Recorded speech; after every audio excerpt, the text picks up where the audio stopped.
This Economist podcast is sponsored by Now, What's Next, a podcast from Morgan Stanley that helps make sense of life during and after the pandemic. Host and veteran journalist Sonari Glinton talks with teachers, architects, healthcare workers, college students, and delivery people who are finding green shoots for themselves and their communities in the cracks exposed by the pandemic. Search for Now, What's Next, wherever you get your podcasts.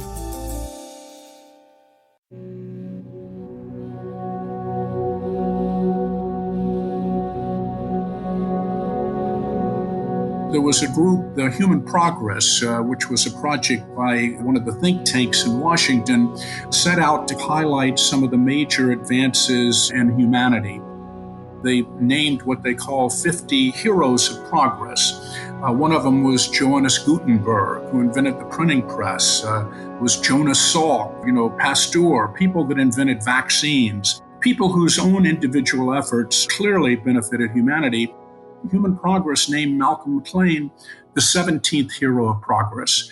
And in their write-up, they drew a direct line between containerization and world trade and lifting hundreds of millions of people out of poverty. What does it take for an idea to change the world? Maybe it starts with a light bulb moment, a sudden flash of insight. But having an idea and making a success of it are very different things. It's the difference between invention and innovation.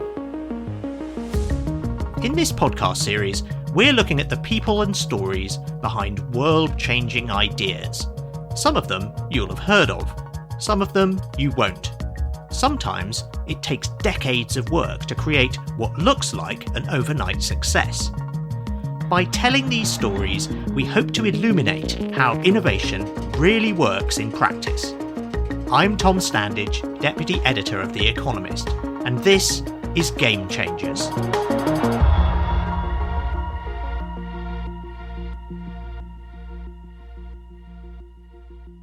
Take a look around you. Are you listening to this podcast at home, or in the office, or in a car, or on a train? Look at the things that surround you. Clothes, shoes, furniture, electronic devices of various kinds. Where were they made and how did they get to where they are now? It turns out that most of these items, or parts of them, will have travelled by container ship. Since the pandemic began, more people have been buying more things online. We've got used to the idea that you can order something and it just appears at your door, as if by magic. But in reality, of course, there's an amazingly complex system of logistics that makes all this possible. And at the heart of that system is container shipping, which allows goods of all kinds to be moved cheaply around the world. It's something we depend on, but rarely think about. Until, that is, something goes wrong. A massive cargo ship spending a third day stuck in Egypt's Suez Canal, clogging one of the busiest shipping routes in the world. Rescue crews now say it might take weeks to set it free. Today, multiple tugboats failed to dislodge the Ever Given. Officials say strong winds and a sandstorm knocked the ship off course. I think the blockage of the Suez Canal by Ever Given was interesting for a number of different reasons.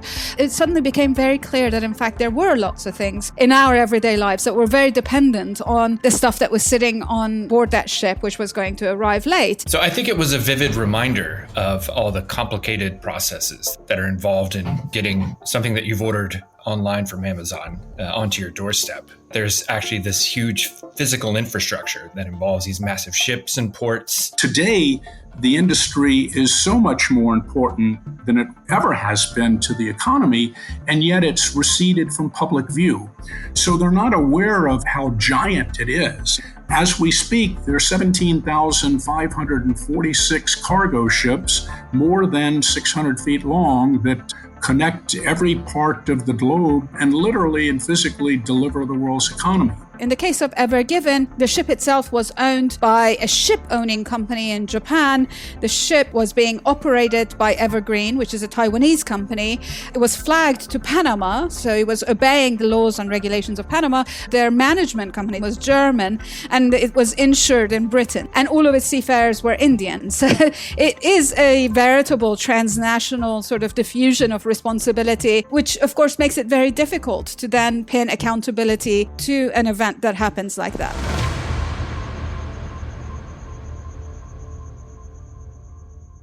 The shipping container literally encapsulates how the modern economy works. It's global capitalism in a box. The idea of packing goods of different kinds in standard-sized boxes seems obvious in retrospect. But where did this game-changing idea come from, and how did it actually happen?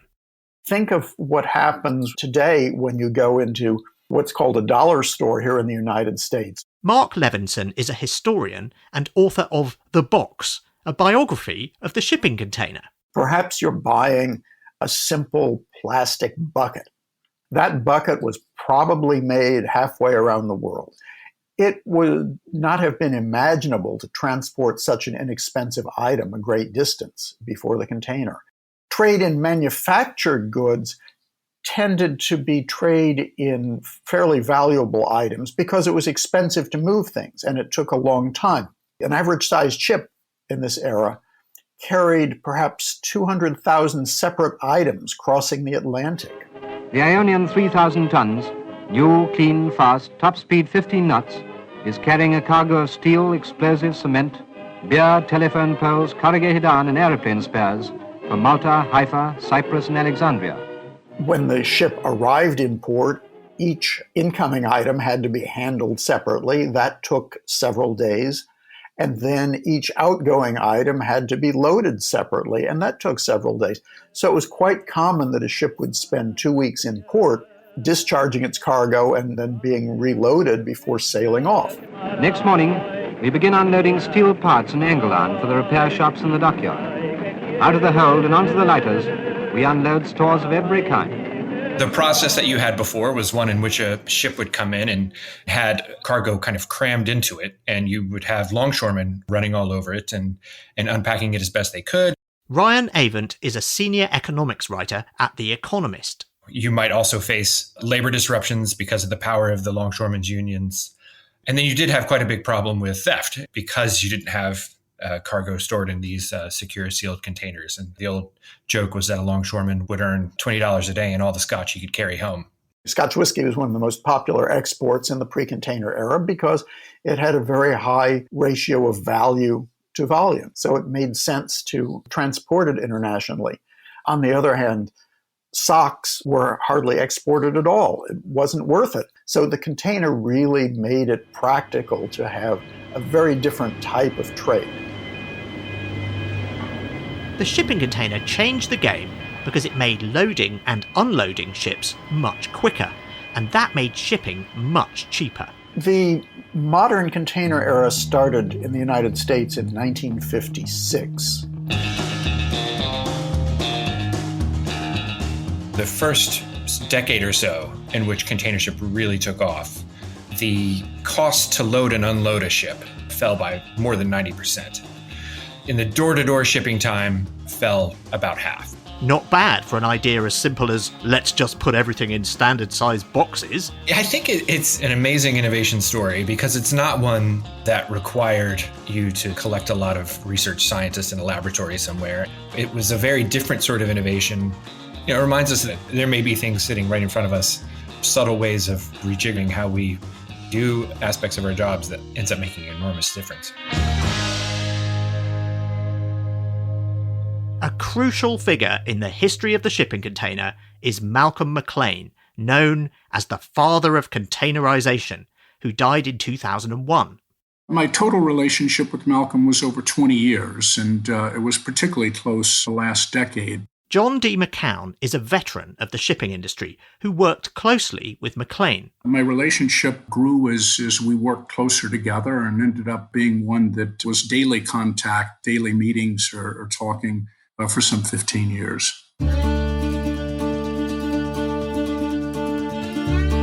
He was a Southern gentleman. I think if you had sat next to Malcolm at a dinner party, your takeaway would have been what an unusually nice and polite and interesting man he was. An industry colleague, after he died, referred to him as a gentle giant. And I think that's a very, very apropos view. Malcolm always had a yellow pad by his side, and he was constantly doing his own math and rechecking his numbers, and he was driven by the focus on cost. Even when he was growing up, McLean had a keen eye for a money-spinning scheme. He was born in a small town in North Carolina, exhibited entrepreneurial tendencies from an early age. I think his first job was as an 11-year-old with a shoebox that he'd walk around town shining people's shoes for a nickel. That led to his working and then running a gas station at a young age, 15 or 16. Malcolm determined when he was running his gas station that if he bought a monkey and had it attached to the pump, that would attract attention, particularly with the children. So he would leash the monkey to the pump during the day, and at night he'd put the monkey in the gas station office. And so somebody would come and they would get gas, and the children want mommy or daddy to go back where they have the monkey. And sure enough, his gas sales shot through the roof. And then he left the gas station business and went exclusively into trucking. McLean Trucking grew into actually the second largest trucking company in the country. And that's where you first saw this incredible focus on cost. But in the 1940s, McLean's trucking business faced a growing problem. Mark Levinson again. After World War II, there was an enormous growth in automobiles in the United States. You're looking at the latest version of America's most talked about car.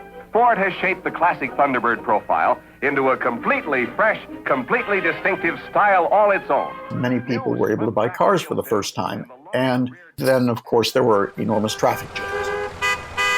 And so Malcolm McLean was concerned that it was more and more difficult to run his lorries on time. He made his money in the trucking industry by being more efficient than his competitors, and he was concerned, frankly, that his company was becoming less efficient because of all this congestion on the roads.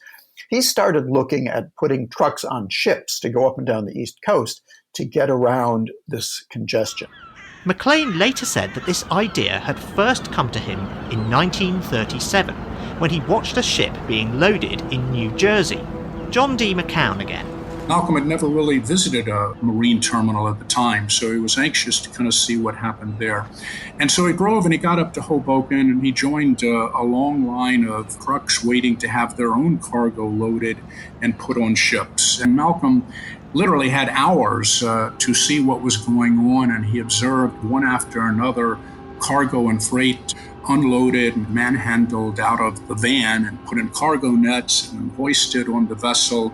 And it just struck Malcolm that there was a whole bunch of activity and labor and steps that didn't seem to be fully necessary. And he found himself thinking, wouldn't it be nice if there was some sort of system where the entire van itself, with the cargo already loaded into it, could be placed on the vessel?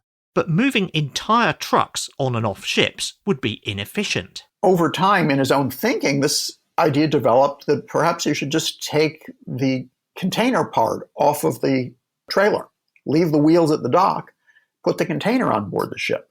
And that was an idea that kind of stuck in the back of his head. That was the light bulb moment. I mean, I know that's how it happened, what he saw on the dock. I think that's 100% totally true. And so, in that light bulb moment, the idea of standardized containers, which could be moved from trucks to ships and back again, was born. I think that's an invention. Wait, what? I think the so-called eureka moment came when Malcolm McLean was well advanced in age, and people would meet him and they'd say, well, tell me, how did you invent the shipping container? And he would make up some story about how he invented the shipping container. Okay, so maybe he made up the story of the eureka moment later to explain how, many years earlier, he invented the shipping container. But we know that he didn't invent the shipping container. What? There's a bit of a misguided conversation about the invention of the shipping container. the shipping container wasn't really invented. Okay, the shipping container is a pretty obvious idea. If you've got a lot of little packages and you're trying to move them, maybe it's easier to put them all together into one big package and move it. And this sort of thing had been going on for 200 years.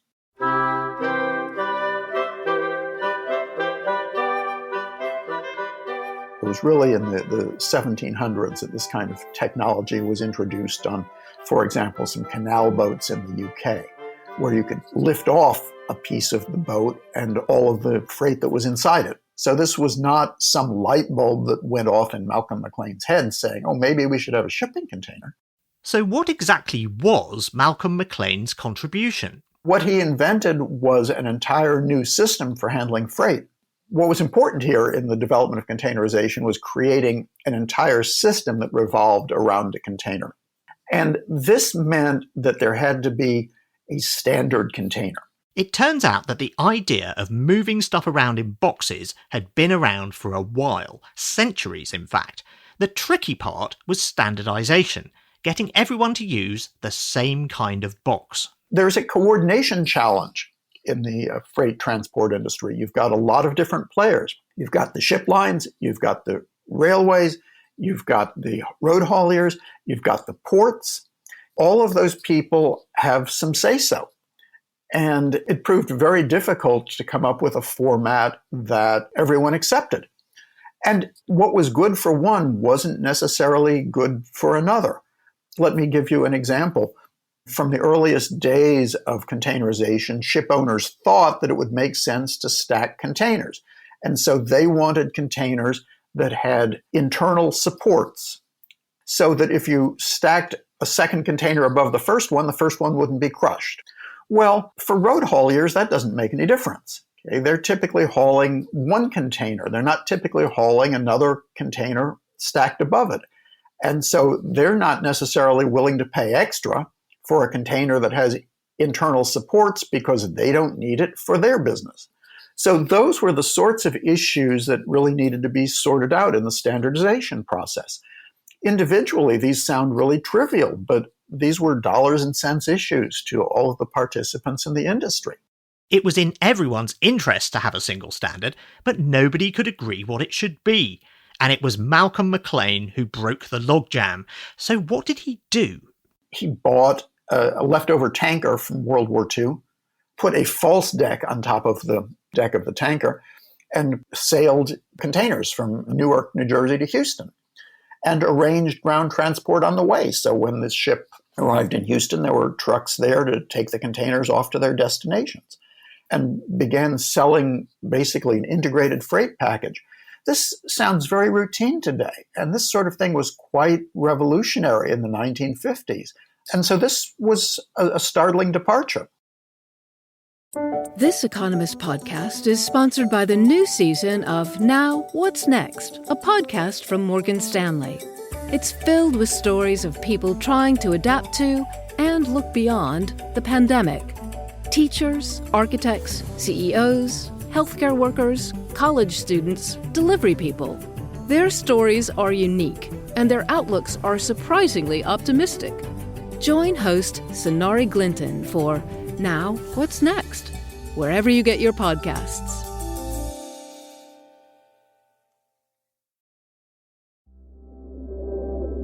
Previously, customers would buy trucking from one company and shipping from another. McLean had the idea of selling a door-to-door service. That way, he'd control both the trucks and the ships, and he could ensure that they used the same kind of container. That first voyage was in April 1956, and it involved 58 containers that were transported from Newark to Houston, Texas. And the rest is history? Not quite.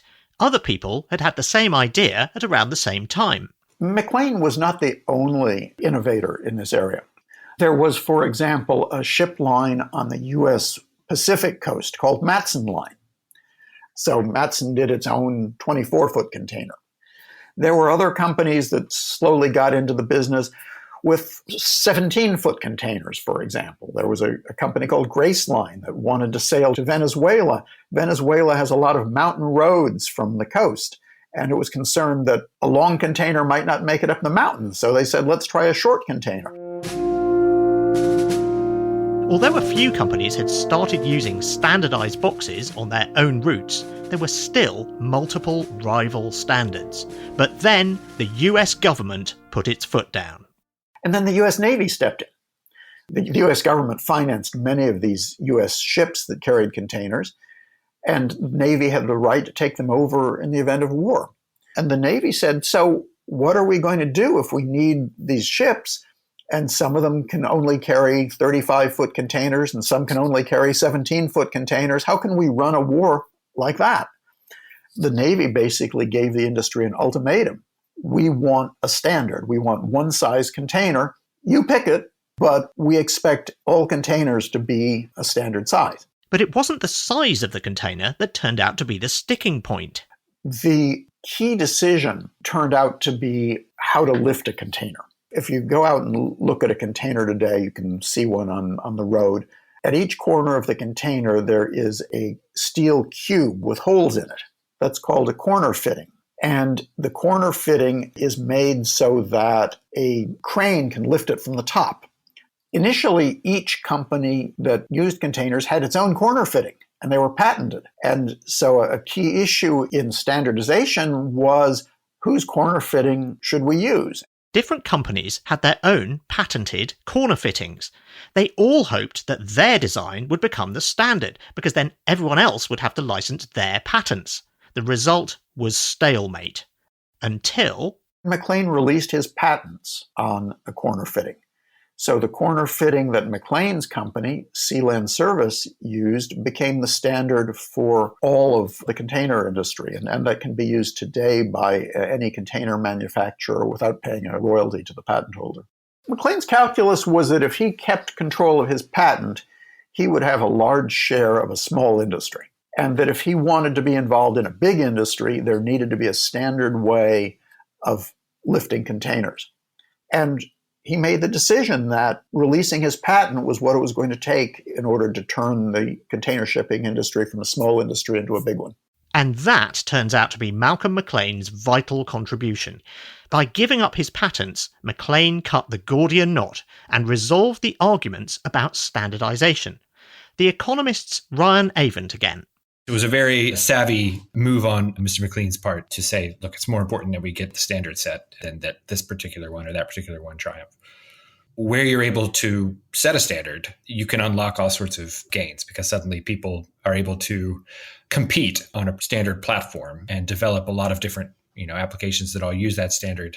And there's a huge amount of value that can be unlocked because of that.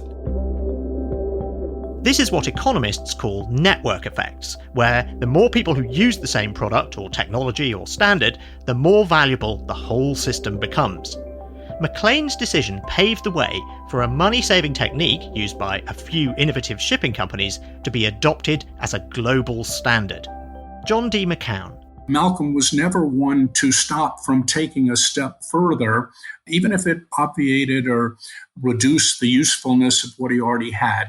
Malcolm didn't have any problem competing with himself. Mark Levinson. Container shipping blossomed all over the world. It became an enormous industry. It went international for the first time in 1966. Before there was a standard, there'd been very little investment in container shipping because nobody wanted to be stuck with the wrong ships. So now you could carry containers all over the world. One of the factors that hastened the adoption of shipping containers in the 1960s was America's entry into the Vietnam War. Malcolm McLean had come up with the technology by the late 1950s, but in 1967, the US military decided that the movement of war-making material for Vietnam was going to be much cheaper to achieve if they used containers as modes of transport. Lala Khalili is Professor of International Politics at Queen Mary University of London. She's also the author of Sinews of War and Trade, a book about the relationship between shipping and capitalism. They actually contracted McLean's company to use its containers to transport goods for the soldiers that were fighting in Vietnam. And so by 1968-69, 40% of the business of Malcolm McLean came from this contract with the Pentagon. This military use of containers had an unexpected impact on global trade. Now, one of the things that was interesting about that, and I think one of the most striking bits of the story, is that, of course, when the ships were carrying these containers across the Pacific to Vietnam, they didn't want to bring empty containers back. That becomes quite an inefficient journey. And so they would make a stop in Japan, which had just started an electronics industry. And so they carried those electronics to the US. And so this decade, 1970s, becomes the beginning of Japan becoming this electronics behemoth and opening up specifically the markets in the US for its goods. And it was the interwovenness of war and commerce, of the military essentially contracting this new technology that allowed for its survival and flourishing. Containerization quickly conquered the world. Between 1966 and 1983, the share of countries with container ports rose from about 1% to nearly 90%, coinciding with a takeoff in global trade. Ryan Avent. So if you sort of stand back and kind of look at what's happened with world trade since the introduction of container shipping and sort of the mid-1960s when that process really began, what you see, of course, is an explosion in trade. And in fact, it may have been more important than all the trade agreements sort of hashed out over that period combined, which is kind of a staggering thing to think about. But, if you look back over the first 5 years after the containers were adopted, we think we can attribute to containerization a 320% increase in bilateral trade. And then if you extend out over 20 years, you get a 790% increase in bilateral trade, which is enormous. And it's much larger than what economists think can be explained by reduced trade barriers. Ultimately what you get is a much more globalized world, and you get the emergence of these sprawling global supply chains that stretch across countries. So if the benefits of containerization were so great, why didn't it happen sooner? Part of the reason, says Mark Levinson, is that the shipping industry was very set in its ways. The shipping industry, I'm talking about the maritime industry, was very clubby. People went off to their clubs for lunch every day in New York and London, the same guys getting together. Their offices were near the docks, and they could actually get down to the docks and see their vessels. They were very engaged in the romance of the maritime industry. And McLean didn't care for any of that stuff. It was this outsider's perspective, says John D. McCown, that enabled McLean to see possibilities that those inside the shipping industry could not. It's a reminder that somebody with a keen mind and strong skills of observation can look at something, and if there are things that don't make sense to them, they should have confidence that they should follow that thread and see what comes out of it. If you don't know much about something, then you don't have the same blinders that people in the industry do. So it's not surprising that much of our innovation comes from people that are taking a fresh look. Ultimately, it was about the bottom line. Customers just wanted to move stuff from A to B as cheaply as possible. Mark Levinson. Unlike almost everybody else in the freight transportation business, McLean understood that what the owners of freight wanted was to get their stuff delivered reliably and cheaply. And so Malcolm McLean took the romance out of shipping. And a lot of people complained about that. There's still people who complain about that. But it really made the modern world possible. And it wasn't just ship owners whose feathers were ruffled by the introduction of containerization. In the pre-container era, ports were located in big cities. And there was a reason for that. Ports needed a lot of workers. So in every major port city, there was a large community of dock workers. These are the people who loaded and unloaded the vessels. You had in the early 1950s almost 50,000 dock workers in London. You had close to that many in New York City. Lale Khalili. Malcolm McLean himself mentioned that part of the reason that he wanted the container to be invented was in order to reduce the power and expense of longshoremen involved in unloading bulk goods. So longshoremen in the US were very, very powerful up until about the 1950s or 60s, and it was essentially becoming a fully mechanized system. It broke the back of organized labor. Lale Khalili has first-hand knowledge of the industry, having spent time on board a container ship when she was researching her book, Sinews of War and Trade. The ship that I steamed on in 2015 was at the time the largest ship, and it was, I think, 390 meters long, so about 10 meters shorter than Ever Given, which is the largest today. But this ship had only about, 30 people working on it, and so what you're struck by is that you're essentially in what is a very large city, but with only 30 other people. So there could be days where you saw nobody. Behind the scenes of the global economy keeping the whole show running are the crews of container ships, who work in extraordinarily difficult conditions. One of the things that was really striking about it is the way that the workers on board these ships are functioning. You end up having working conditions that are already difficult because they require people to be away from their families anywhere between 4 to 9 months, often, sometimes 11 months. It's also an incredibly physically demanding job. Whether you're an officer or you are trying to scrape rust off the side of the ship, or you're working in the engine room, which is like the bowels of hell because it's so hot. It's very repetitive. It's extremely backbreaking, and it is incredibly intense. The International Transport Workers Federation commissioned a study which showed that more seafarers committed suicide than in any other occupation. So it is an occupation that is prone to suicide more than any other. And yet, precisely because this enormous workforce is largely invisible to the public, not much attention is paid to it. And on the one hand, I recognize that it is central to the ways in which I live. At the same time, I also acknowledge that the cheapness, the availability, the accessibility of all these goods is predicated on the exploitation of these folks, and also on the fact that these ships have acted as a kind of instrument of wage arbitrage.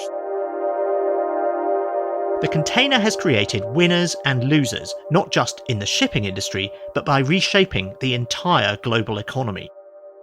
There has been a concentration of manufacturing in East Asia and Southeast Asia over the course of the last 3 to 4 decades, and in particular in China. And because China has become this factory, the shipping industry is really responsible for the import of primary materials into China and for the export of value-added goods and produced products out of China. One of the interesting bits that people mention is that it's actually cheaper to catch fish in the waters of Scotland, ship it to China, have it filleted and then sent back than it is to do that work. And of course, what that means is that people are put out of work in one location while there's employment in another location. And you also, of course, have whatever the environmental costs are of transporting something all the way across the world only for it to be transported back. These extraordinary technologies, these amazing and aesthetically mind-blowing objects of human engineering and imagination are also kind of a double-edged sword, which also exacerbate global inequalities. But Mark Levinson argues that the negative impacts of globalization need to be weighed against the positive ones. Containers have been blamed for any number of things. There's a school of thought which still blames containers for all of the dock workers who lost their employment in the 1960s because containerization took away the need for so many workers on the docks. Economic change always hurts people.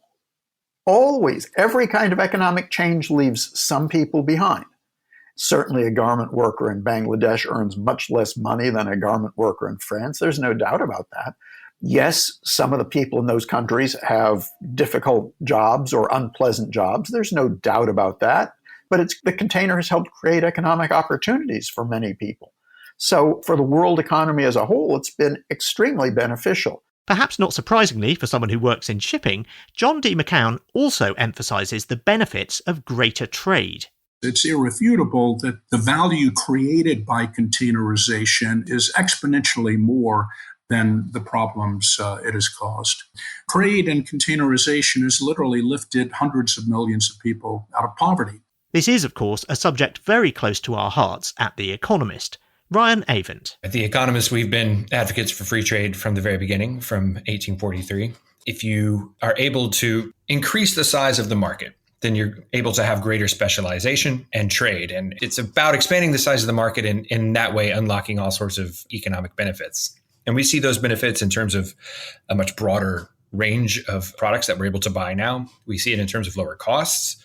We see it in terms of higher wages in many cases, not in every case, but in many cases. And so if you go back to the 1990s or the 1980s, you had nearly 2 billion people living in extreme poverty, most of them in South and East Asia.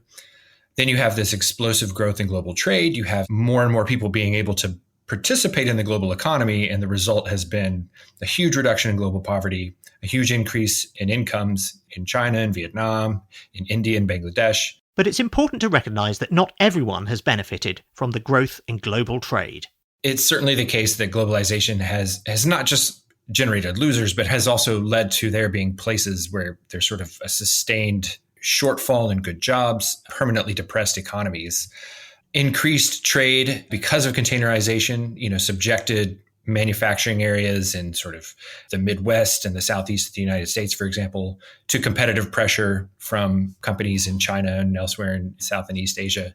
And because of that, a lot of factory workers lost jobs. And that's obviously something that's had a long run impact on not just the American economy, but also its politics and things of that nature. I don't think that means that trade is bad per se. I think what it says is that trade generates gains that are more than the cost, but that if we're being responsible stewards of our economies, we're trying to find some way to make sure that there's redistribution and that there are new opportunities being created for people who lose out because of this. So there you have it. The shipping container is the workhorse of globalization. It's changed the world in all sorts of ways that you might not have realised, from the rise of China to the plunging price of consumer electronics.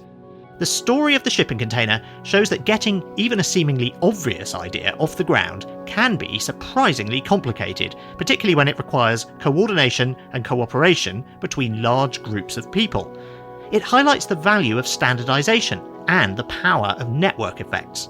And it's yet another reminder that despite the appeal of neat stories about inventors having eureka moments, innovation is, in reality, a much more complex and arduous process. Mark Levinson again. In writing about innovation, I'm fascinated by this particular topic. I refer to it as the Isaac Newton theory of innovation. You get the notion that somehow an innovator is sitting around under a tree and suddenly an apple drops on his or her head. And eureka, yes. That's not the way innovation works. There had been a lot of research on containers during World War II and after World War II by the different militaries. There had been boxes of different sizes tried out. There had been railroad companies that used containers in different ways.